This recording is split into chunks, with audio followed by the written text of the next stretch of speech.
Started.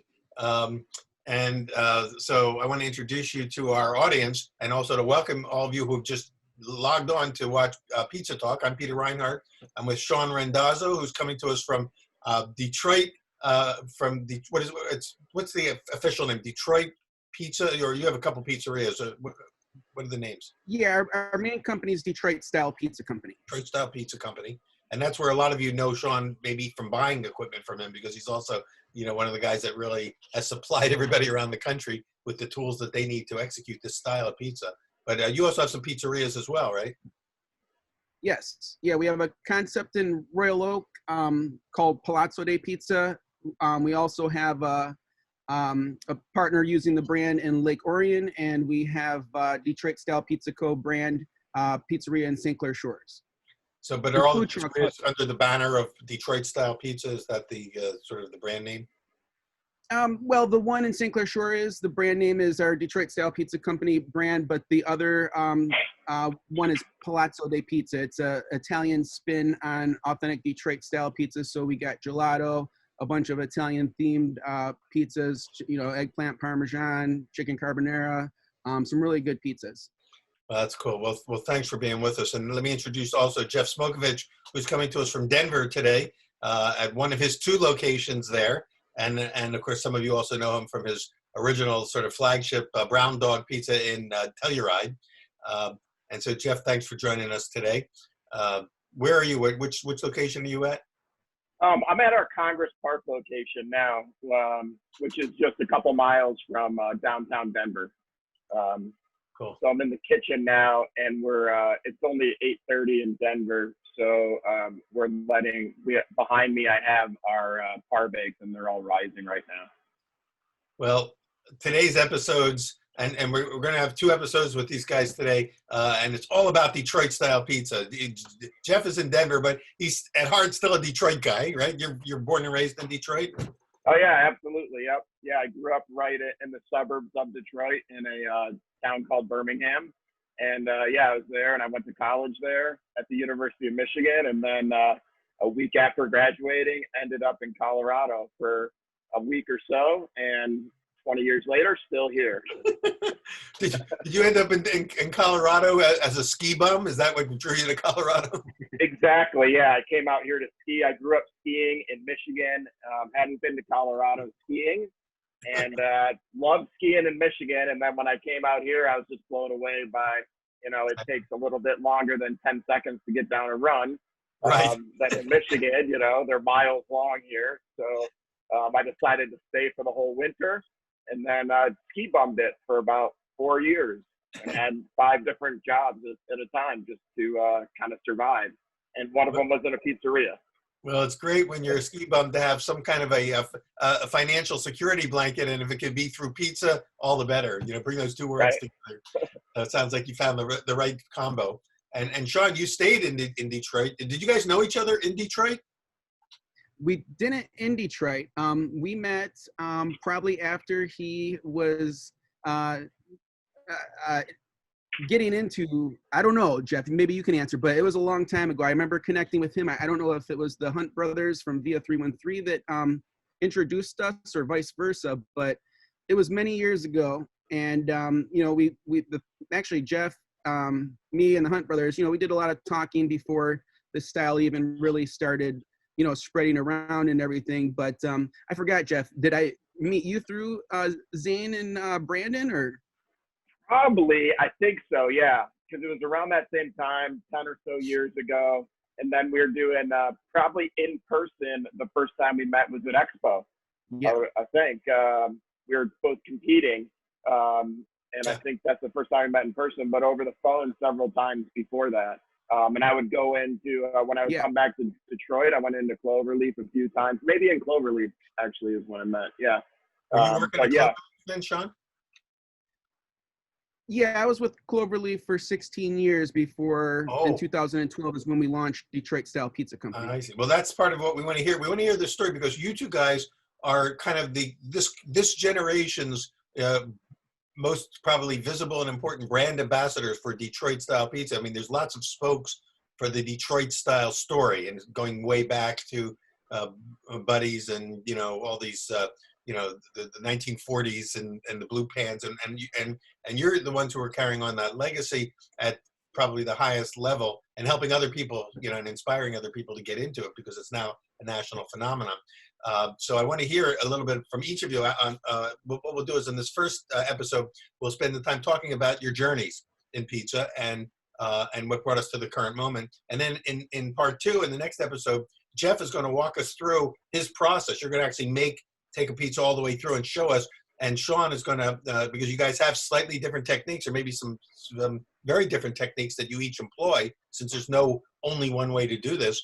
Sean will lob in a few questions and comments, and we'll talk about how you guys do it and approach it differently. But we'll do that in the next episode. In this episode, I'd like to give each of you a chance to just talk a little bit about your story. We heard just a touch of Jeff's, sort of Michigan to ski bum era, but we want to hear, a little bit more of that. But also, Sean, let me get back to you on this. A lot of people who are watching who don't know you are probably wondering, why you're wearing the cap, and people who do know you know why. But if you could kind of bring everybody else up to date on how you're doing health-wise and what this is all about. So that we can sort of understand that. Yeah, absolutely. We'll address the elephant in the room. So what I'm wearing here is called an Optune cap. I'll bring it back before the new year. I was experiencing some symptoms, with my arm and some tingling and things like this. Went to the ER, had a scan. They let me go. Long story short, New Year's Eve. Oh. Okay, sorry about that. I got interrupted by a call there, but New Year's Eve, actually, December 27th, I was driving with my son and nephew in the car, and I started getting, on my left side, I started having like a little seizures. My arm was shaking, so I coasted into a parking lot, called 911.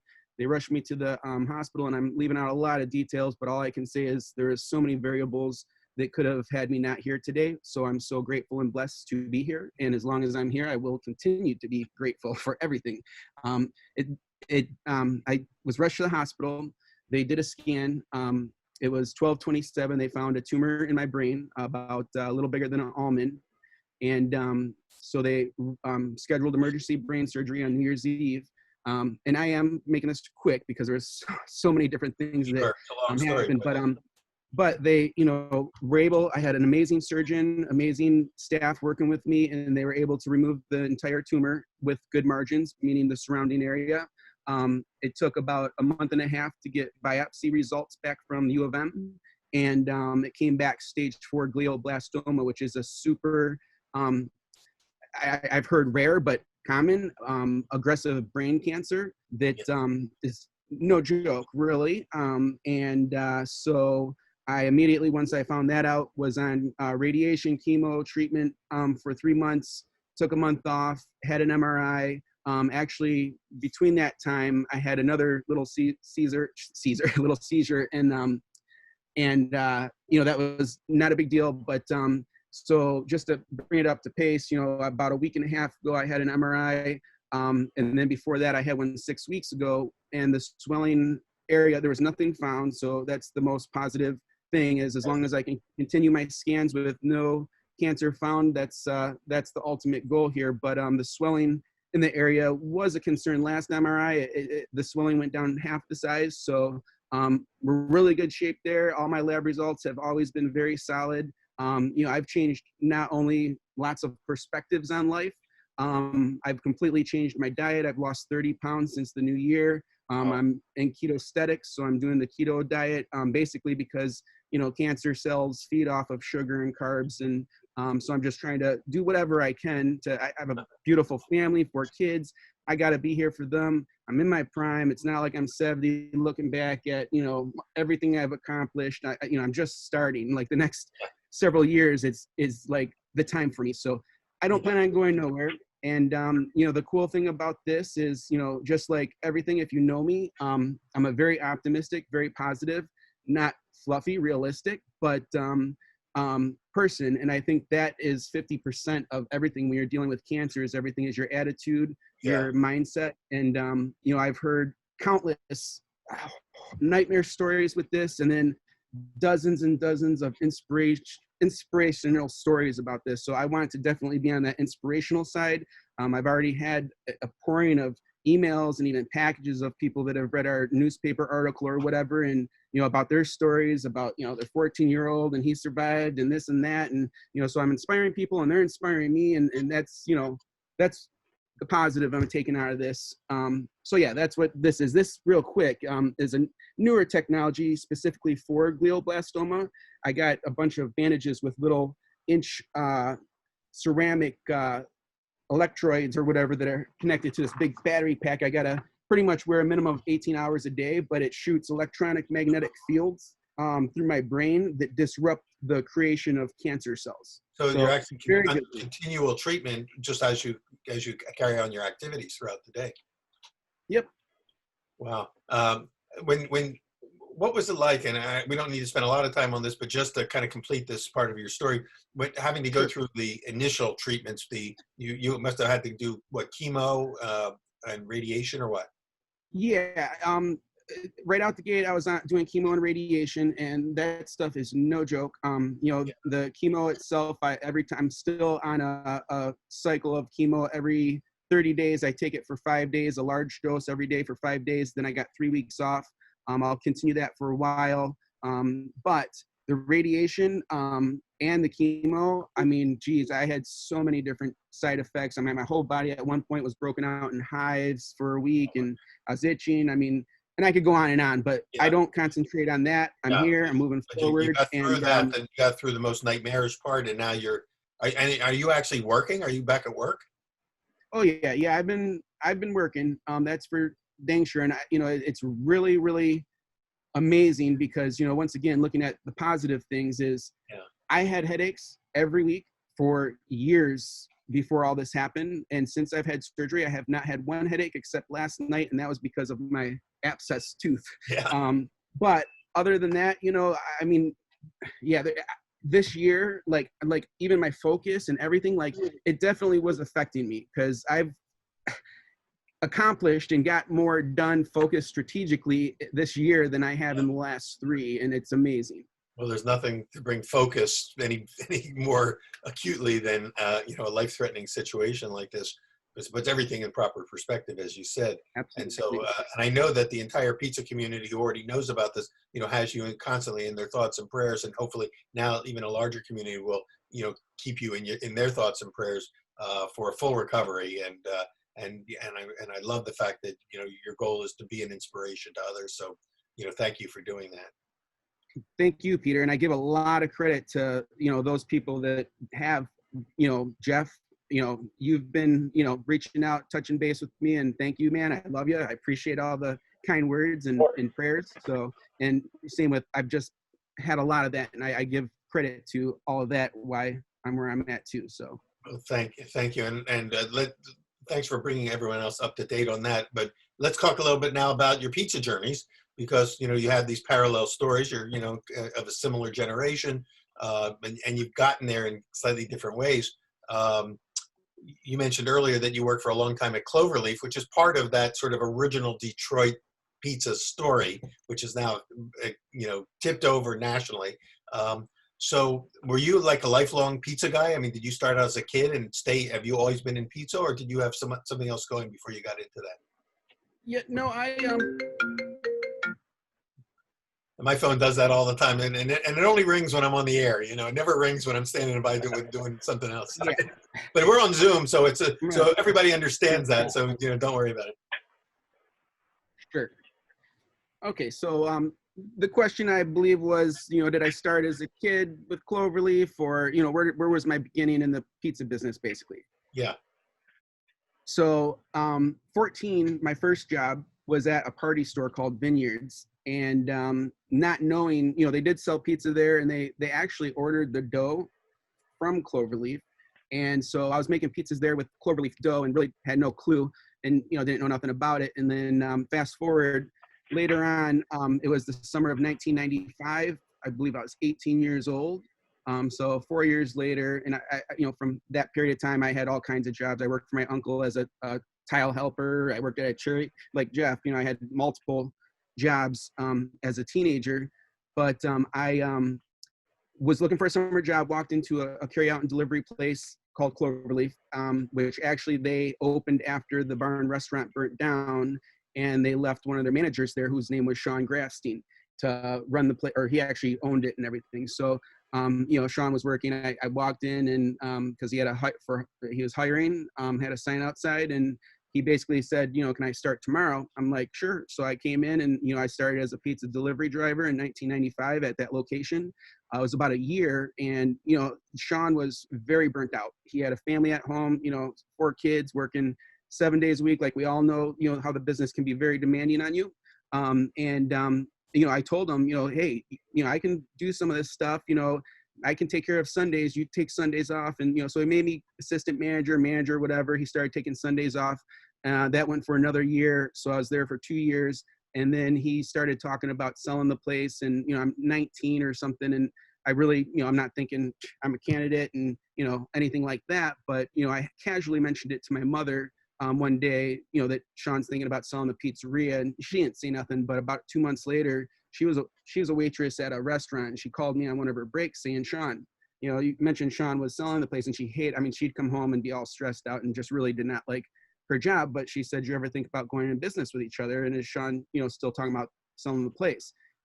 Where I come from, I never had money. I, grew up in Detroit, not good part of Detroit till about 3rd grade. It's neither here or there, but I was the minority. I mean, there was 2 other white kids in my school, and, I had all kinds of, problems there. And my parents sent me to live with my grandpa in 4th grade. But where I was going with that, I'm not quite sure. But, with the pizzeria, my mom, mentioned that, where I was getting at is we didn't have money set aside or anything. So my mom pretty much, we decided, okay, well, let's flirt with the idea. And we worked out a deal with him so that we would have to come up with so much down and make payments on the rest. So my mom, remortgaged her house. We got the money. We got the pizzeria. Another whole long story that is not going to be going into right now. But the day we got it, I was unable to be a part of it for about a month. And my mom did not have any experience. So she had a crash course in pizza with just, the employees that were existing there. Yeah. And, I'm the kind of guy that, at that time, I've definitely grown, but, I could, no one else could do ovens, because I did them the best. I had an invisible line that you couldn't cross at, that young 19, 20-year-old age or whatever. And so it was really challenging that first month. And my mom thought we were going to lose the business. One takeaway, Keith Pilak, an old employee, she was crying and back, and she said, listen, because she was afraid of, ruining the business and losing all the customers. And he said, listen, we'll lose some customers, but we'll get them back, because whatever. So anyways, that was how we got the pizzeria. I got back on board, and right out the gate, the first 2 years, we pretty much doubled business because we had fresh energy, a lot of, ideas and stuff. So things went well. And then after that, it was probably, I'll just fast forward to probably about 2005, because after the first couple of years, it just stayed where we were at. We were, we weren't growing. We were where we were at. And so about 2005, I came to a point where, I just kind of checked myself and said, I never took business class. I've always had an entrepreneur spirit. I was always doing things to try to, hustle, make money, whatever. But I made a pact to myself and several people that have passed away that I will continue to grow and learn until I die from that day on. So from that point, I started going to the pizza industry events. Actually, 2005 was my first one in Chicago, Pizza Expo. And, I started hiring consultants, taking classes, reading books. I was just a sponge for the next 5 years. And there's a lot of good books I read, but my big takeaway out of that transition period was, what they say is, instead of having the business own you, learn how to own the business. Because before that, pretty much I was, the business owned me. And so, and the transition isn't quick. So, multiple years it took for me to finally get a grip on, running the business rather than running me. But so I go to Expo, I see this competition. I went to some other ones, 2006 or something. And I started seeing these competitions, and I'm like, that'll be really fun or something if I enter a competition. So, it took me to 2009, actually, when I first competed in, it was North American Pizza Ice Cream Show in Columbus. Yeah. I went there 2009, so 3 hours from home, 3.5 hours from Detroit. I get there, there's probably, 60, 70 competitors there. And I'm looking around and I'm the only one with a rectangle pizza, with the cheese spread to the side and sauce on top. And this was where my fire and passion really began for this style of pizza. Because at the time, coming from Detroit, at the time, we were Murder City, Kwame Kilpatrick, you can watch his American Greed episode. There's just so much negativity surrounding our city. But, to me, this style of pizza, square, the sauce on top, caramelized cheese, was everywhere. You can go to the mom and pop shop, you can go to a chain, you can go to, the bakery or whatever. So for me, that was pizza. I didn't understand it was completely secret to, everyone outside our region. You hadn't So been in to that Detroit, competition, you didn't know about it. Yeah. right. So, in that competition, I ended up winning first place, which, even before I won, I had this, like I said, this passion to really get this style on the map. I'm like, we got this pizza that obviously no one knows about. And to me, it's like so unique, so special. And, I watch a History Channel on New York style or Chicago, and I'm like, man, Detroit has a better story. It's more unique, this, that. So my whole thoughts during that little time frame were, I need to get this culinary masterpiece that originated from our city that has, some positivity going and share, get it on the map. So my thoughts at the time were, let's compete more. That brought attention to it. So I started competing some more, won a decent amount of awards. Fast forward, everyone kept on saying, you got to go to Vegas, the International Pizza Challenge. It's the biggest one. So I ended up going in 2012, won first place in my category. And then the blind box competition, I won that. So, was crowned World Pizza Champion Maker of the Year. And from that point, that was obviously the biggest competition I won. So, as you're reading Tony's book, he got calls right away from people, what's this Detroit thing? And, and it really did get a lot of attention. But, right after that, it was still like, man, number one, I didn't get where I thought I did from 2005 or 2009 to 2012, like just by competing. So I wanted to plant seeds and build an army of people that knew how to do this style authentically, because I did start traveling and I started realizing when I would ask people, have you heard of Detroit style pizza? They would mention Little Caesars or Jets or crack funny jokes about our city.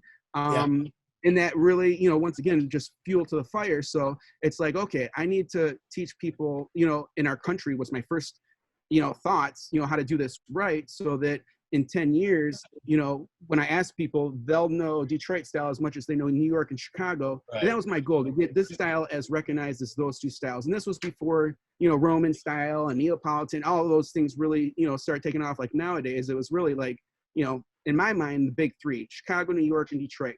But no one knew Detroit. So I started putting together a program to train people, thinking I could go around the country, train people how to do this right, because, I've been involved with the originals, and I wanted to make sure that when I ask someone in 10 years in California, do you know what an authentic Detroit style pizza is? They're not telling me Little Caesars or Jets. And night and day difference pizzas when you compare a lot of the generic versions to an authentic version. And so then, right out the gate, I started getting inquiries from Thailand, South Korea, so the vision became much bigger very quickly for me than I originally expected. Once again, more fuel to the fire, and, kind of fast forward, here we are. I truly believe we're still nowhere near critical mass, but it's a huge opportunity right now in the next few years, I think, for a lot of people. It's at the tipping point now, I think, for sure. And and hearing the story, the journey, and how much energy you put in. I found that in talking to a lot of people over the last few weeks in these interviews, is that 2005 seemed to be a very important, almost magical year for a lot of people in the pizza industry. It's when many people either discovered the expos and the shows for the first time, started sharing knowledge, and realized they weren't just out there sort of lone wolves doing their own thing, but that there was this whole community and network and tribe of fellow pizza lovers who were willing to share business knowledge and craft knowledge. And it sounds like you kind of grabbed that wave around the same time. And that blows. And we'll come back to your story and how it kind of evolved into the Detroit Pizza Company. But Jeff, does your story sort of parallel that in terms of the timetable, or did you come into it a little later? I came in a little bit after Sean. Backtracking to, I guess I'll go through it real quick. growing up in the suburbs of Detroit, I was just eating pizza, and it was like, hey, on Friday nights, do you want round or square? I never even heard of Detroit style pizza. Yeah, right. Detroit style pizza, we just called it square. And we Yeah. would always get square. So there's a pizzeria there's a Jets around the corner from where I grew up, and then there's our local one down the street. So we would flip flop in between those all the time. And then fast forwarding to after college when I moved to Telluride. I was working in a pizzeria. I worked in a pizzeria. I was a camp counselor. I was a server at a restaurant. And I was a ski boot fitter, and I tuned skis. And at the pizzeria, I was always fascinated with, hey, I want to learn how to make pizza, but the owner would not train me to make pizza. I was on the dishwasher and the grill and the fryer. Yeah. They would. You're like, paying your dues. right. So that even got me more interested in, hey, I want to learn this. So after about a year and a half, he said, okay, we're going to train you to make pizza. So I started to learn how to make pizza. The pizzeria I would say it was average, and it was like a New York style or American style pizza. And that was the only style there. And then soon after that, one of the business partners had started an ice cream shop in Telluride, and he was selling his share of that pizzeria. So I scrounged up some money. I borrowed it from like 5 different people, got some loans and stuff, and I bought into that pizzeria. And then about 6 months later, we changed the name of it and moved it to Main Street, which created Brown Dog Pizza. I see. And then Brown Dog became sort of this iconic pilgrimage for a lot of people. Yeah. Well, not just the past few years actually, but this was way back in like 2004 when we first started it, and we were in a different spot than we are now. We were actually across the street, and the only reason we got the business started, I was like 25 at the time, was because the landlord of the space, it was a previous restaurant. We didn't have to do anything to it, and they gave us this great deal on rent, and they were like, there's no way that we can fail. So we took it. So we took the 18-month lease, and that was how we started. That's how we started Brown Dog Pizza. And at the time, it was just American pizza, and it was really more of a sports bar. Yeah. It was more of a drinking place. The food was not that popular. But we were one of the place where you were able to use it almost like your laboratory to perfect your particular version of pizza at that point. Yes, kind of. But at the time, I was more into skiing and just kind of and making the place work than into like developing the pizza. Right. But it hadn't happened yet. The whole fascination nationally with pizza as the thing, hadn't quite yet happened. You were part of, you were on that same sort of parallel path of coming to it. We were like kind of successful, but like we definitely weren't known for our pizza. Let me just stop you here for a second, because we're going to run out of time on this session. So in this episode, we're coming to the end. But when we come back on the next episode of Pizza Talk, we're going to have you actually show us we'll continue the story of the evolution of your pie, and you'll show us how you do it and how you do it not only in Telluride but now in Denver, and we'll hear again sort of from 2005 to the breakthrough to the current day, and we'll be back with Sean Randazzo and with Jeff Smokovich on Pizza Talk. Thank you for being with us for this episode, and come back for the next episode when we hear the rest of the story and get to see their pizza in action. Thanks, guys. We'll see you on the next one. Okay. Welcome back to Pizza Talk. I'm here with Sean Randazzo, Jeff Smokovich. We're talking all about Detroit style pizza. These guys are the I would call the current reigning champion brand ambassadors of this style, champions in their own right and in competitions of making it. And we heard in part one a little bit of their story, the lead up to it. Jeff was just filling us in on sort of his ramp up to through Brown Dog from just an everyday sort of New York style pizza place and bar and sports bar to little by little inching up to creating his own signature version of Detroit style, which is similar but different than Sean's. And Sean is kind of like, he's been with it for years and years, and sort of at one of the mother houses. I think Cloverleaf really is always referenced, I think, in like these top, if people say, if you look up top Detroit style pizza places, Cloverleaf is always one of the ones listed. And so that sort of takes you all the way back to the roots in the 1940s, I guess, of the origins with was it Gus Guerra who started all that? Was that at Buddy's? Is that where that all began? Yep, 1946. And Cloverleaf grew out of Buddy's, right? Yeah, 1953, they sold a Buddy's to two Jimmys, and that's when they went to, at the time, it was East Detroit, not East Point, and they found a big white barn-looking bar called Cloverleaf, and they purchased that, and that's how that began. It was a very Irish community there, so.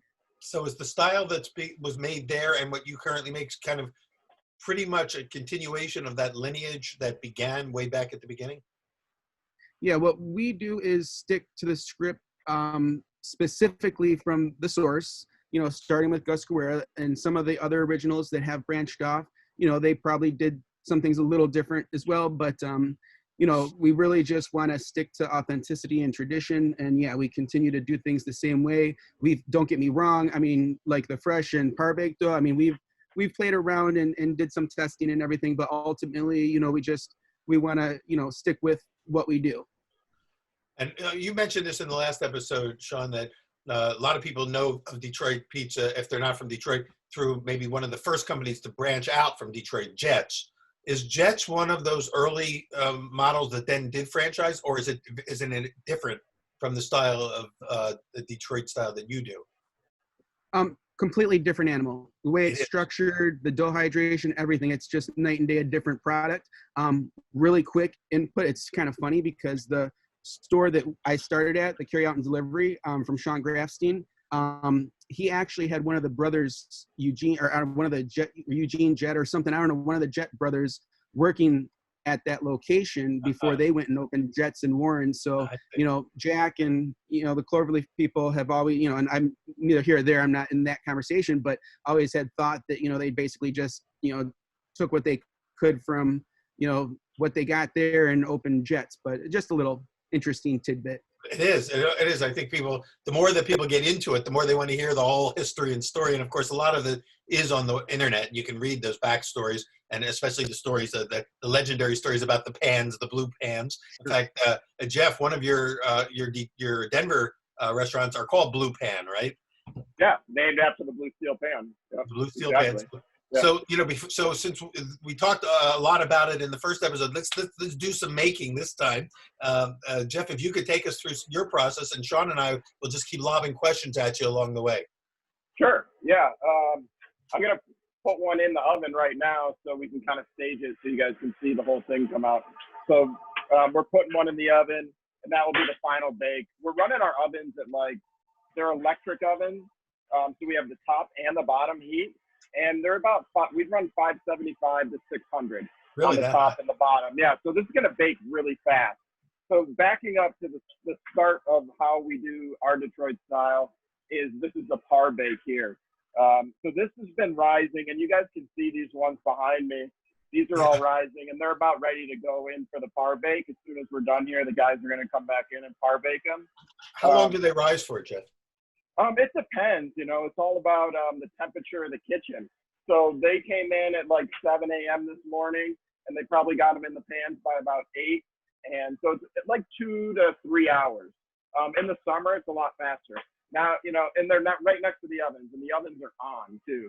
So it's much warmer over there. So it's unlike other pizza, unlike New York style pizza, which is just shaped and baked.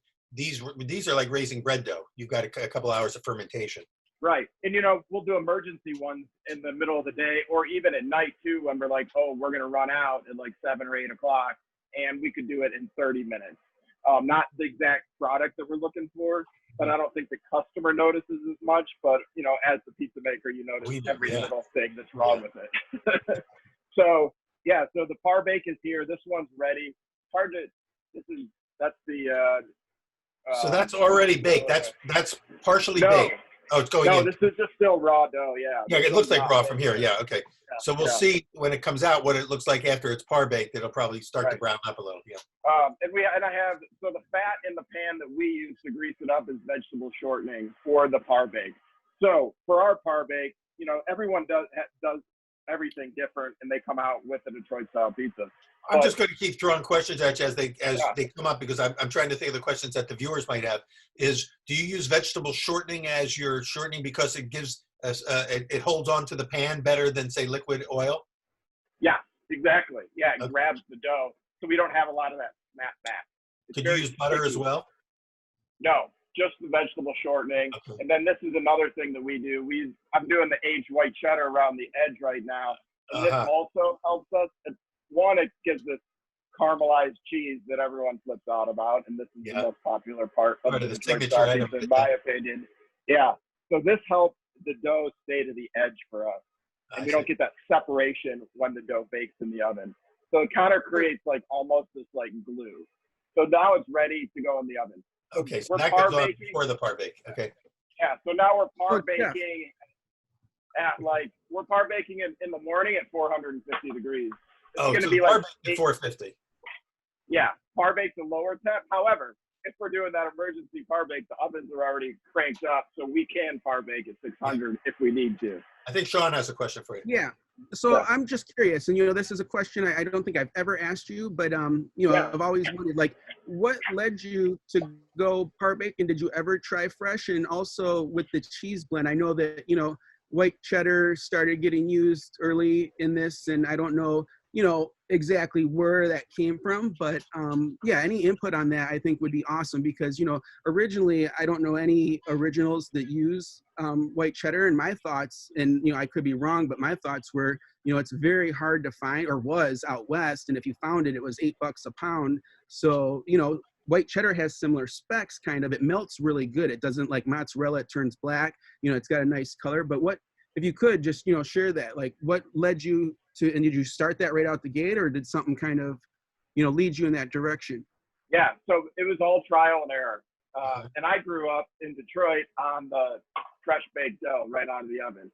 So for me, and I don't tell many people this, and that now everyone's going to hear it. But if I make a pizza for myself, if I do a pizza for myself, I like the fresh baked dough. However, when I was testing it in Telluride, and I was testing it for years before I put it on the menu, tons of trial and error, and I would go back and forth between the raw and the Parbake, and I still do.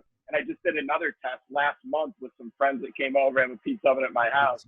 And I didn't tell them I was doing raw or Parbake, and it's close to 10 out of 10 or 9 out of 10. They always pick my Parbake pizza. Really interesting. So I will tell you, I've when I teach people, like I cover Parbake and stuff, but I usually tell them only result into that if they're having problems managing their proofing process and all that. And your pizza, though, I've had a lot of Parbakes.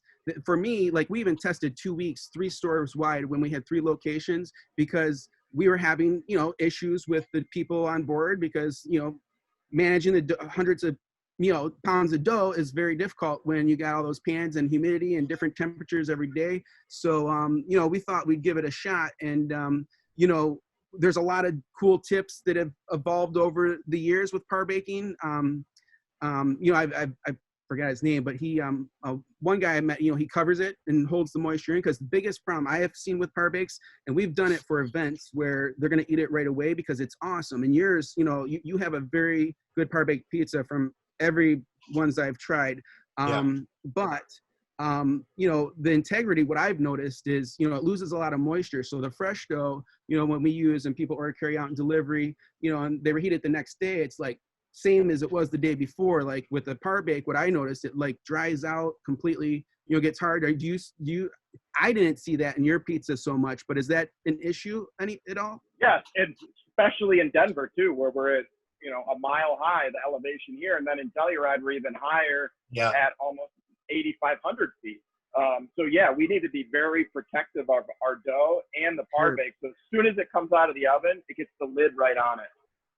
And then it holds the moisture in it. I agree with Sean that important. when I tasted your Parbake at Pizza Expo, which the first time I had your version, my assumption always was that the Parbake, you always would lose something, and it would be drier tasting and less creamy. But yours retained that creamy character, and I thought, wow, if you can pull this off, then it kind of changed my thinking about the possibilities. Yeah, and then there's ways to do it for next day too. And you know, I've been testing 2, 3, 4, 5 days of Parbaking that are that are old, and you know, I'm almost preferring now the second day or third day Parbake if it's stored properly. But yes, that moisture thing's the major deal. And so this is a Parbake that we did yesterday, and you can kind of see the bottom. So you're only getting a little, just the beginning, a light gold, but not a lot, not a rich gold yet. Right. And I'm going to re-grease the pan too when I go back in, and I'm going to re-grease it. I like to re-grease it the second time with extra virgin olive oil, because now I'm going to get a really nice crisp on the bottom. So this procedure is very, very intense and long. And when I have new guys come into the kitchen, they're like, what are you doing? Right. Like, crazy. You have too many steps to get your final pizza. You have to have like a book, the Bible there that people have to read and say, you must follow this by the letter of the law or it's not going to work. Right. I'll tell you, when we tested it for the 2 weeks with the 3 locations, Jeff, my whole goal was, you know, to not only get the issues we had with managing the proofing process fixed, but, you know, just, you know, this, like, we stored them for 2-3 days, tested that too. And I agree, like the second day, you know, it was good. But, you know, with all of that said, you know, I definitely, you know, we were calling customers that we gave them the Parbaking, and we'd tell them, you know, do you mind if we called you later or call us and, you know, give us feedback because we made a change.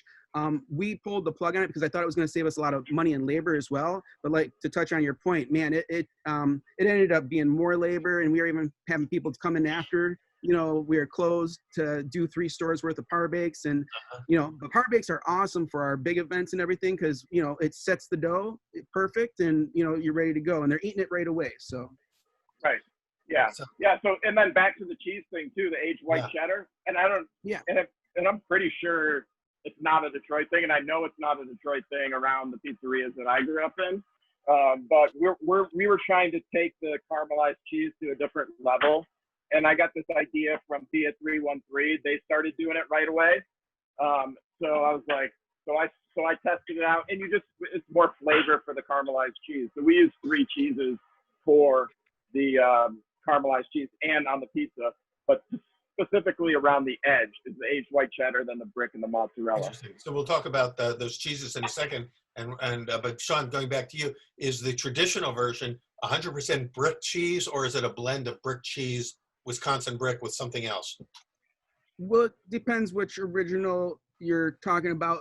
I think Buddy's at one time was almost all brick cheese. I think they put Parmesan cheese in it too or something. But other than that, it's usually a brick cheese blend. So, you know, for us, we've just stuck to the script that we've always used, and that was a low moisture mozzarella and a brick cheese blend. But, you know, when I train and go out there, like, we test around with different cheese blends, and, you know, I'm a really big fan of like a Monterey Jack brick and mozzarella blend. But yeah. I never heard of brick cheese until I discovered Detroit style pizza. And maybe it's because the Detroit pizzerias were buying up all the brick cheese. I don't know. But after I tasted it for the first time, I fell in love with it. I thought, how could this cheese not be more well-known and more popular? Because it's got such a unique, complex, buttery flavor. Okay, Jeff, we got to bounce back to you. What do you got? I tried to time it, and I have another one that I could put in, but it bakes so fast, and I started it. No, we don't want to lose you. It was like 5 minutes. So I'll put another one in, but this one just came out. So this is a Parbake from yesterday. And then I just did our cheese blend. It already had the aged white cheddar on it because we Parbaked it yesterday. But I took the Parbake out of the pan, like how I showed you guys before here. Olive oiled it like that. Put the Parbake back in it, and then I did my cheese sauce and toppings. So the technical oil on the rebake, you use liquid oil, you use olive oil. On the Parbake, you use the shortening. Right.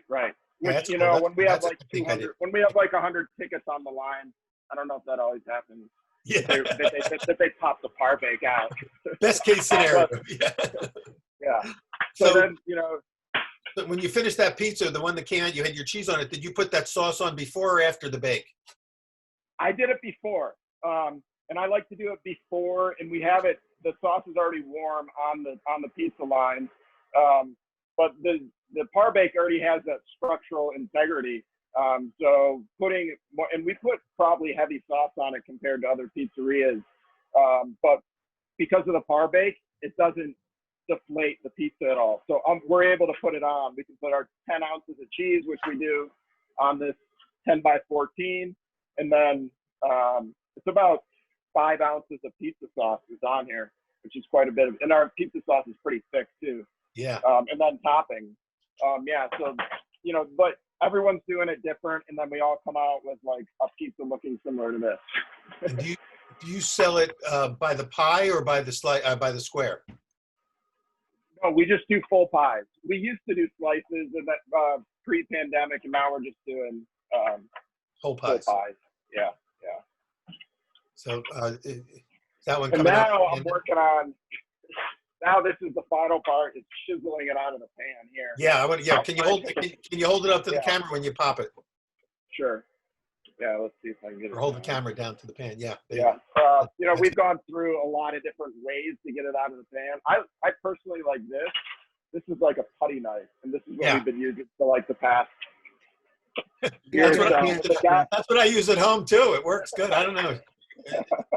yeah, What do it's you- got a what do lot of strength to it. What do you use, Sean, For pans to or get them out of the pan at the end? to get them out of the pan, just a spatula flipper and gripper slips right out of the pan. Yeah, I noticed the Lloyds. You know, a lot of people are scraping them out and chiseling them. You got to get the authentic steel seasoned pans. I'm just putting that out there. Okay. They fly right out. We had issues in the past with flaking seasoning, and the maintenance of them was super hard. But last August, we developed and launched a new manufacturing seasoning process that eliminates all of that garbage that people dealt with. So, So the you know, blue steel really stands up to the brutality of the process. we have pans 40 years old in our rotation.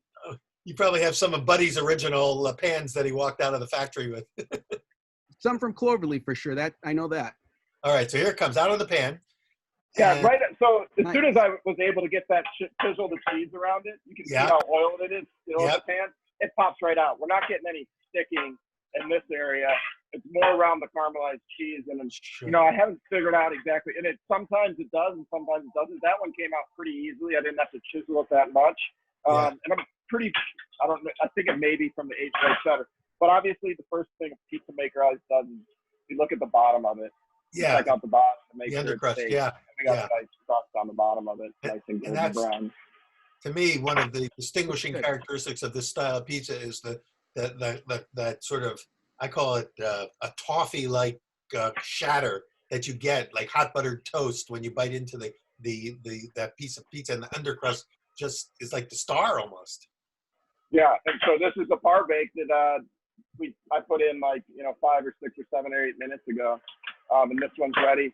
And if you want to, we were talking about the dryness of it too, because that's always something that we're watching all the time. So let me just pop this one out real Sure. quick. Although we don't take it out, we would let it steam in here, put the lid on it, and then store it for the day for service. But you'll see the moisture on the bottom of it when I take it out.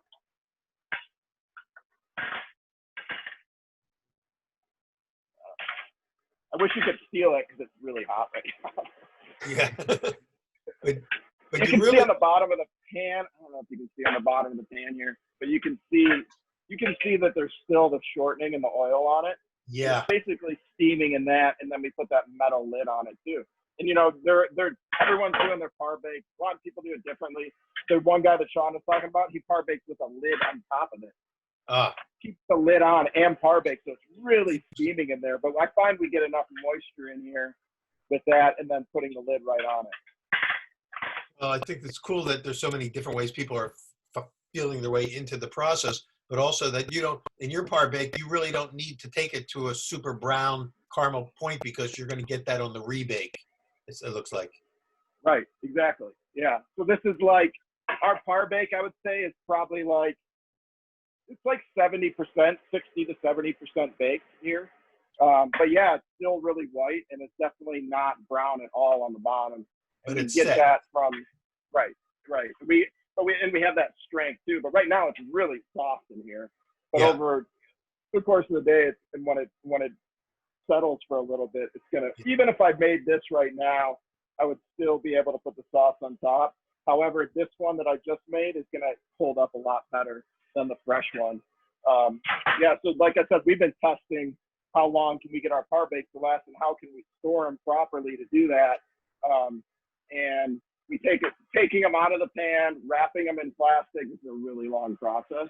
However, we're able to use them if we wanted to. We don't actually use them in the restaurant. This is just stuff that I've been messing around with days later, and still come out with a really great pizza.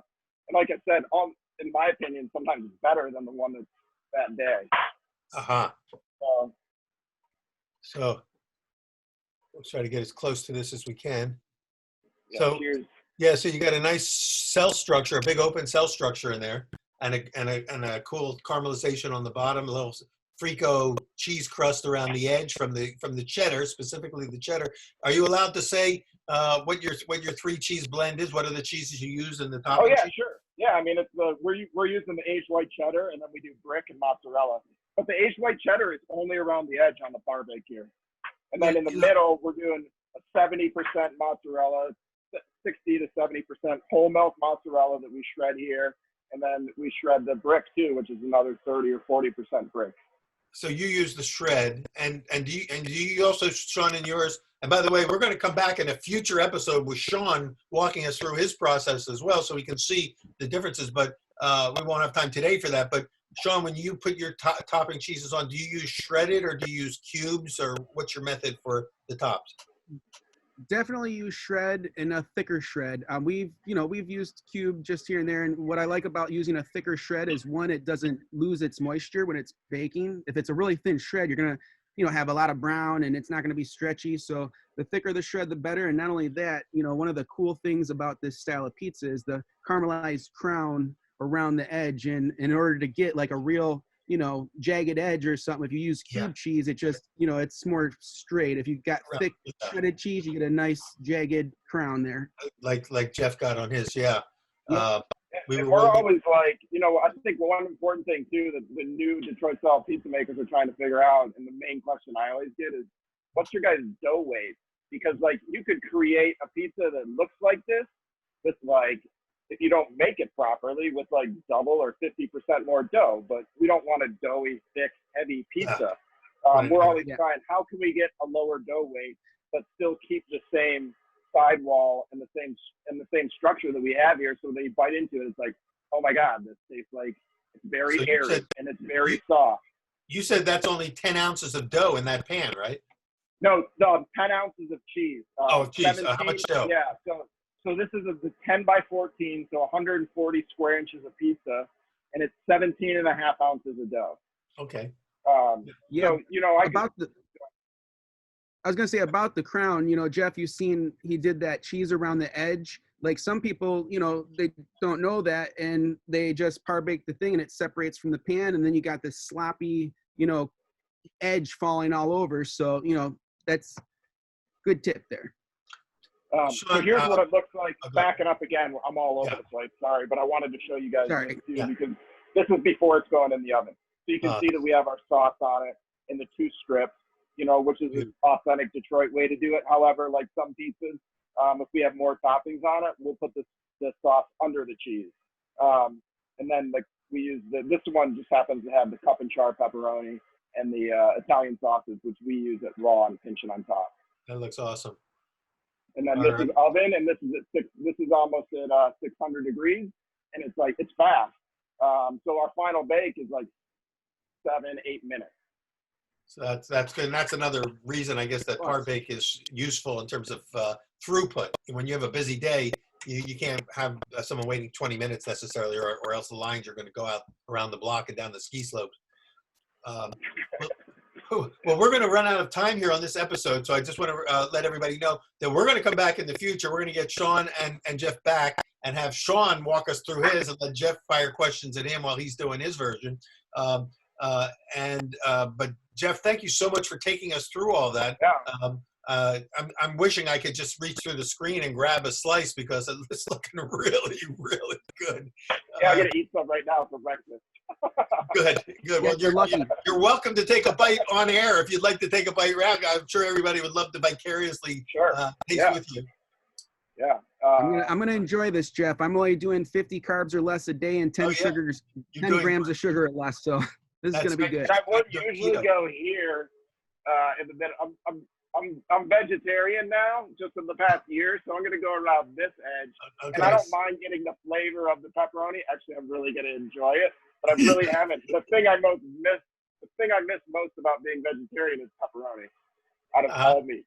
It's amazing. Pepperoni really is it's amazing how pepperoni, despite the fact that it gets, look at that cheese pull. That's pretty nice. Pepperoni gets slammed by people from outside the United States, but you can't argue with the American passion for pepperoni, and the quality of pepperoni seems to, unless you guys are probably using brands that you've used for years, but I noticed that there's an artisanal development in the pepperoni community that's pushed pepperoni to a new level that does rival some of the great Italian salumis that we've seen. So with that said, with Jeff having the opportunity to enjoy his bite while we just get to, kind of go along with you for the ride, Sean, thank you for being part of this and for joining us today and your commentary, and Jeff for walking us through. Please keep coming back and watching future episodes of Pizza Talk. We're going to get these guys back. This has been a fabulous 2 episodes, and thank you both for your time, your expertise, and for elevating, as Sean said, Detroit pizza into the pantheon of great pizzas, not just American pizzas now, but now this is being copied worldwide. And you guys are a big part of why that's happening. So thanks so much, and thanks for raising the bar on all of this. Thanks See for you having me, next Peter. episode of Pizza Talk.